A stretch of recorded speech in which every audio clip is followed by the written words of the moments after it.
প্রিয় দেশবাসী, আপনারা ইতিমধ্যে জানেন যে আমরা জাতীয় নাগরিক পার্টি এনসিপির পক্ষ থেকে সারা দেশে উপজেলা চেয়ারম্যান পদপ্রার্থী এবং পৌরসভা মেয়র পদপ্রার্থী হিসেবে প্রথম ধাপে 100 জনকে সমর্থন দিয়েছি এবং আমরা খুব শীঘ্রই এ মাসের 15 তারিখে দ্বিতীয় ধাপে আবারও উপজেলা চেয়ারম্যান এবং পৌরসভা মেয়র পদপ্রার্থী হিসাবে আরও 100 জনের নাম ঘোষণা করতে যাচ্ছি।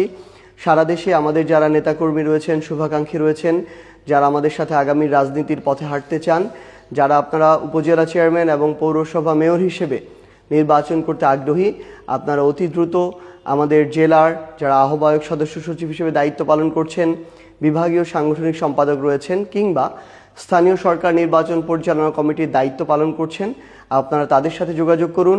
এ মাসের 15 তারিখে আর মাত্র 5 দিন পরে আমরা আরও 100 জন প্রার্থী ঘোষণা করতে যাচ্ছি। আমরা বিশ্বাস করি যে আপনারা যারা এটুকু আত্মবিশ্বাস রয়েছে যে আপনারা উপজেলা চেয়ারম্যান হিসেবে এবং পৌরসভা মেয়র হিসেবে একটা শক্তিশালী ফাইট দেওয়ার মধ্য দিয়ে জনগণের প্রতিনিধি নির্বাচিত হতে পারবেন। আপনাদের জন্য আমাদের দরজা সবসময় খোলা রয়েছে। আপনারা অতি দ্রুত যোগাযোগ করুন, ইনশাআল্লাহ বিজয় দেখা হবে।